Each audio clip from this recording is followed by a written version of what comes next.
6월 26일 맥체인 성경 읽기 시간입니다. 오늘 읽을 말씀은 신명기 31장, 시편 119편 97절부터 120절, 이사야 58장, 그리고 마태복음 6장입니다. 네 군데 중에 오늘은 마태복음 6장 말씀 잠깐 같이 보겠습니다. 이 6장에서는 예수님께서 진실한 신앙생활이 무엇인지를 말씀을 해주셨어요. 우리가 신앙생활을 정말 주님 인정을 받는 진실한 신앙생활을 해야 되지 않겠습니까?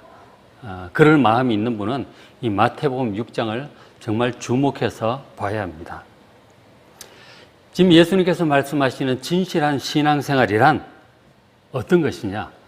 사람들에게서 칭찬을 들으려고 하는 그런 신앙생활이 아니라 하나님의 인정을 받기 위해서 하나님을 바라보고 하는 신앙생활, 그것이 진실한 신앙생활이고 바른 신앙생활이라고 말씀하십니다. 그러니까 사람 중심의 신앙생활이 아니라 하나님 중심의 신앙생활인 것이죠. 6장에서 주님께서 지금 예로 들고 있는 신앙생활에 보면 남을 돕는 구제, 그리고 하나님께 드리는 기도, 그리고 자신을 쳐서 복종시키려고 하는 기도, 이런 것들을 예로 들고 말씀하십니다. 다 훌륭하죠, 그죠? 구제, 기도, 금식, 얼마나 훌륭합니까? 그 자체로도 참 의롭고 칭찬받을 만한 것 같은데, 그런데 그것이 어떤 마음, 어떤 중심으로 하느냐가 중요하다고 주님께서 말씀하시는 거예요. 그러니까 주님 말씀에 여러분 귀를 잘 기울여 보시길 바랍니다. 6장 1절에 이렇게 말씀하셨죠. 예수님이 친히 하신 말씀이에요. 사람에게 보이려고 그들 앞에서 너희 의를 행하지 않도록 주의하라고 말씀하셨어요. 이 우리의 의라고 하는 것이 그런 신앙생활이죠. 구제라든가 기도, 금식, 기타 이제 봉사, 이런 것들을 하는데 사람들에게 보이려고 그들 앞에서 그런 것들을 행하지 않도록 그런 의도가 있는 거죠. 사람들에게 보이려고, 인정받으려고 그렇게 하지 않도록 주의하라고 말씀하셨어요. 그렇게 하지 않으면, 주의하지 않으면, 사람들에게 보이려고 하면 하늘에 계신 너희 아버지께 상을 얻지 못한다는 것입니다. 야, 이게 참 두려운 일이죠. 하나님께 인정을 못 받는다는 것이죠. 하나님께로부터 상을 받지 못하는 이런 구제도 있고 기도도 있고 금식도 있다는 거예요. 2절에 주님 더 말씀하시죠. 그러므로 구제할 때, 기도할 때나 금식할 때, 다른 봉사 활동할 때 마찬가지입니다. 그런 것들을 할 때 사람에게서 영광을 받으려고, 사람들의 인정과 칭찬과 정말 대단하십니다. 잘하십니다. 이런 영광을 받으려고 그렇게 나팔 불고 소문 내지 말라 하는 것이죠. 그렇게 하면 그런 사람들은 자기 상을 이미 받은 것이라고 그렇게 말씀합니다. 아버지께 받을 상이 없는 거죠. 참 곤란하죠. 참 잘했는데 아버지께 상을 받을 것이 없다. 참 헛수고가 되는 것이죠.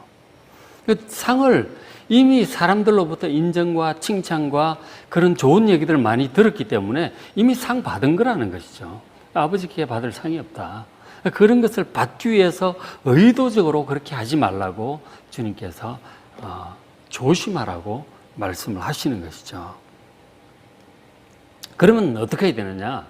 6장 3절에 주님 말씀하셨어요. 너는 구제할 때, 뒤에 기도할 때나 금식할 때도 마찬가지입니다. 그런 것을 할 때 오른손이 하는 것을 왼손이 모르게 해서 너희 구제함을 은밀하게 하라. 사람들에게 소문나지 않도록. 자연스럽게 보여지는 건 어쩔 수 없죠. 근데 일부러 막 드러내려고 사람들 보는 데 가서 그렇게 하지 마라 하는 것이죠. 그러니까 가능한 한 소문 내지 않도록 조용히 하는 게 더 좋다. 구제함을 은밀하게 하라. 그렇게 하면 은밀한 중에 보시는, 사람들은 못 보지만 하나님께서는 다 은밀한 중에 다 보십니다. 그 아버지께서 갚아주실 것이다. 상을 주실 것이다. 그러므로 사람들에게 보이려고 하지 말고 하나님 생각하고 하나님 보시면 그것으로 족한 거예요. 아버지께서 분명히 갚아주시고 이자까지 쳐서 후하게 갚아주시고 많은 상을 주실 줄로 믿습니다. 그렇게 하라 하는 것이죠. 이 의로운 것들, 신앙생활을 말이죠. 사람들 보이려고 하는 것이 아니라 오직 하나님을 생각하면서 하라 하는 것입니다. 우리의 중심의 문제죠. 사람을 더 의식하는가? 하나님을 더 의식하는가? 하나님을 더 많이 의식하며 이런 것들을 그런 중심으로 하시기 바랍니다. 자, 이것을 이제 앞부분에 쭉 절반 정도, 6장 절반 정도 이런 얘기를 하셨어요. 구제와 기도와 금식을 예로 들면서 이런 것들을 얘기를 하셨어요. 그리고 이제 중간 후반부에 가면은 진실한 신앙생활의 또 다른 측면을 하나 말씀을 해 주셨어요. 그러니까 그 어떤 것보다도 하나님을 가장 의지하고 믿으라 하는 것입니다. 특별히 물질과 관련해서 그래요. 이 돈보다 하나님을 더 믿고 의지하라. 누가 주인이냐? 돈이 주인이냐? 하나님이 주인이냐? 주인을 분명하게 하라. 그렇게 말씀하십니다. 그 물질보다 하나님을 더 믿고 의지하는 것, 그것이 진실한 신앙생활이라고 말씀을 하시는 것이죠. 자, 보시면 19절에 너희를 위하여 보물을 땅에 쌓아두지 말라. 그렇게 말씀하셨어요. 이 보물이라고 하는 것은 그저 금은 보석을 떠올리시겠지만 그것만이 아니라 우리가 귀중하게 여기는 것들은 다 보물이에요. 어떤 사람은 수집을 하잖아요. 수석을 이렇게 하기도 하고, 어떤 사람은 또 시계를 보물로 여기기도 하고, 그렇죠? 어떤 사람은 백을 보물로 여기기도 하고, 자기가 귀하게 여기는 것들이 있습니다. 그게 자기한테는 보물이죠. 우리는 자기 귀하게 여기는 그 보물들을 계속 모읍니다. 그죠? 집에 계속 모으죠. 쌓아둡니다. 근데 그런 것들은 다 땅에 쌓아두는 것이라고 말씀하십니다. 너희를 위하여 귀하게 여기는 그런 보물들을 땅에 쌓아두지 말라. 왜냐하면 이 땅이라고 하는 것은 좀과 동록이 해하면 녹도 쓸고 곰팡이도 피고 또 도둑이 도둑질도 해간다 하는 것입니다. 세상에 쌓아둔 것들은 이 영구히 보존되질 않아요. 사고가 나서 불에 타버리기도 하고요. 물에 잠겨버리기도 하고 사고가 나서 그냥 못 쓰게 되기도 하고요. 그런 일들이 있죠. 더 크게 나가면 내가 열심히 모아놨는데 아파가지고 병원에 입원하고 그걸 못 쓰게 될 수도 있어요. 상황상. 그거 다 필요 없는 일이죠. 혹은 전쟁이 나서 다 못 쓰게 될 수도 있죠. 우리가 귀하게 여기서 열심히 모아놨는데 사람들마다 이 귀하게 여기서 모아두는 게 다 다르더라고요. 애들은 애들대로, 어른대로 다 다르더라고요. 어쨌든 그 보물들을 다 수집을 하면서 살아가요. 어떤 사람은 인터넷상에 또 이렇게 디지털 그런 보물들도 있죠. 그런 것들도 하고. 하여간 귀하게 여기는 것들을 많이 수집하고 모으면서 사는데 그런 것들이 다 땅에 쌓아두는 것이다. 땅이라고 하는 것은 언제 이게 다 없어지고 못 쓰게 될지 몰라요. 온전하지 않다 하는 것입니다. 그래서 주님께서 말씀하시기를 너희를 위하여 보물을 하늘에 쌓아두라 그렇게 말씀을 하셨어요. 하늘에 쌓아두라. 여러분 저것이 무슨 뜻이겠습니까? 땅에 쌓아두지 않고 하늘에 어디다가 어떻게 쌓아요? 올려놓으면 다 떨어질 텐데, 그죠? 하늘에 쌓아둔다는 게 무슨 뜻일까요? 좀 어렵게 여겨질 수도 있지만, 자, 한번 들어보십시오. 자, 예수님처럼 천국, 즉 하늘나라에 주목하며 살아가는 사람은 장차 자신이 가서 살 곳인 그 하늘나라에 자신의 보물을 쌓으며 살아갑니다. 마치 주님께 인정받는, 주님께 상급을 받을 수 있도록 살아간다 하는 말과 같은 뜻이에요. 주님께로 인정받고 상급 받을 수 있도록 살아가는 것, 그것이 보물을 하늘에 쌓아두는 것입니다. 주님께 받을 상급이 바로 하늘에 쌓인 우리의 보물이에요. 하늘의 보물은 그렇게 쌓는 것입니다. 주님께로부터 인정을 받을 것인가? 이 구제가, 이 기도가 내가 돈을 이렇게 사용하는 것이 지금 하늘에 쌓이는 것인가? 땅에 쌓이는 것인가? 그것은 주님께로부터 인정받을 것인가? 쓸데없는 짓 했다고 책망을 받을 것인가? 그것을 생각해 보면 이게 하늘에 쌓이는 것인지 땅에 쌓이는 것인지 여러분 알 수 있을 겁니다. 결국 주님께서 어떻게 보실까? 그게 중요한 거예요. 그래, 잘하였도다 착하고 충성된 종아, 네가 작은 일에 충성하였으니 많은 것으로 너에게 맡기리라. 이 많은 것이 땅에 하늘에 쌓여지는 우리의 보물이에요. 여러분 어떻게 해야 주님께로부터 인정받고 상급을 받을 수 있을까요? 그 상급이 하늘에 여러분의 보물이 쌓이는 것이다 하는 것입니다. 자, 그렇게 해서 한번 하늘에 쌓아둔 그 보물은 절대로 없어지지 않습니다. 거기는 뭐 도둑놈이 훔쳐가지도 못하고 전쟁이라도 없어지지 않고 사고가 나도 한 번 쌓인 것은 영원히 유효한 것입니다. 절대로 없어지잖아요. 여러분 보물을 확실한 곳, 절대로 없어지는 가장 안전한 곳, 그리고 영원히 우리의 소유가 되는 하늘나라에서의 우리의 소유가 되는 그 하늘에 여러분의 보물을 쌓아두며 살아가시기 바랍니다. 그것이 잘 사는 사람이에요.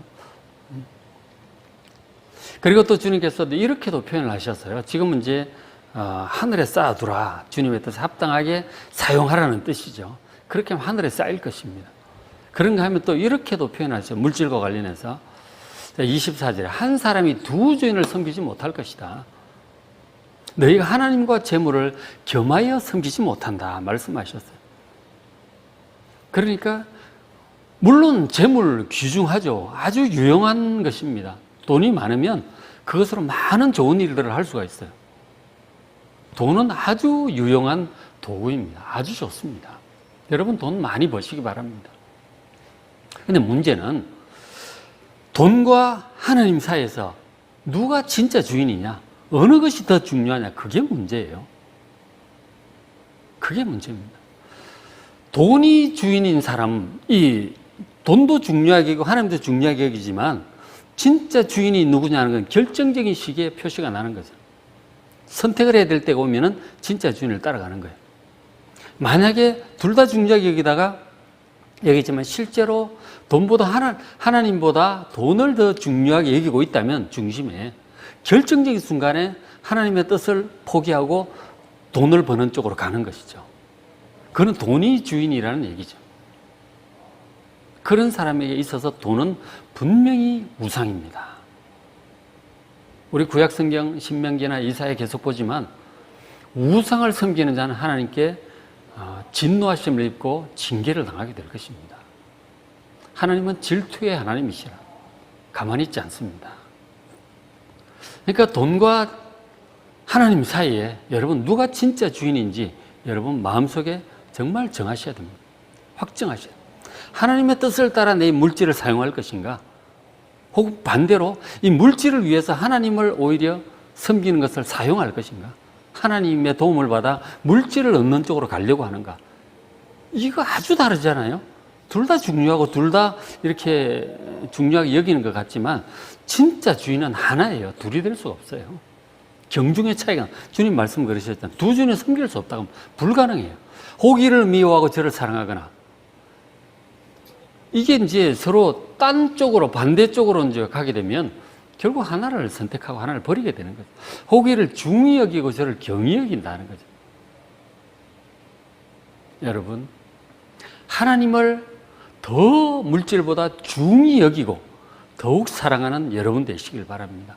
그것이 진실하게 하나님을 섬기는 거예요. 혹 물질을 하나님보다 더 중히 여긴다면 그것은 우상입니다. 자기 자신의 마음을 살피고 여러분 기도해야 됩니다. 온전한 심령으로 하나님을 주인으로 섬기는 여러분 되시길 바랍니다. 그리고 이제 그 25절 이후로 쭉 보시면은 결국 저 물질을 주인으로 섬기는가 그렇지 않느냐와 관련을 해서 물질을 더 의지하고 더 추구하고 더 믿고 더 좋아하면 그 사람은 염려에 빠지게 됩니다. 그 염려에 관한 말씀을 하세요. 염려가 많아져요. 그러나 하나님이 진정한 주인인 사람은 염려하지 않습니다. 돈보다 하나님을 더 믿고 돈보다 하나님을 더 좋아하고 돈보다 하나님을 더 추구하는 사람은 결코 염려하지 않습니다.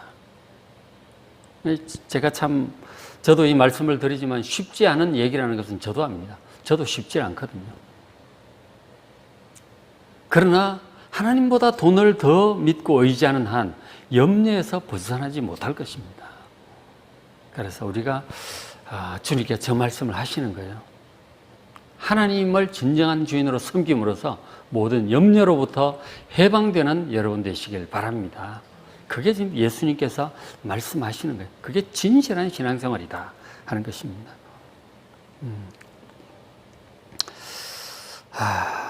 그래서 이제 염려하지 말라는 말씀을 쭉 하신 다음에 끝에 32절에 우리가 물질 때문에 염려하고 다 그렇게 하는데 이거는 다 이방인들이 구하는 것이다. 불신자들, 하나님을 안 믿는 사람들이 그렇게 하는 것이다. 너희 하늘 아버지께서 이 모든 것이, 이런 모든 물질, 돈이 필요하죠. 우리가 음식도 사야 되고, 옷도 사 입어야 되고, 백도 사야 되고, 애들 공부도 시켜야 되고, 한 번씩 외식도 해야 되고, 우리가 다 돈이 필요해요. 하나님께서 이 모든 것들이 우리에게 필요한 줄 아세요. 모르시는 것이 아닙니다. 하나님을 주인으로 섬긴다고 해서 돈 다 갖다 버리라고 포기하고 날 이렇게 다 금욕주의자처럼 그렇게 살라고 하시는 게 아니에요. 우리가 필요한 거 다 알고 계세요. 우리가 체면도 지켜야 되고 또 해야 될 일들이 많이 있거든요. 물질이 필요한 것 하나님 잘 아십니다.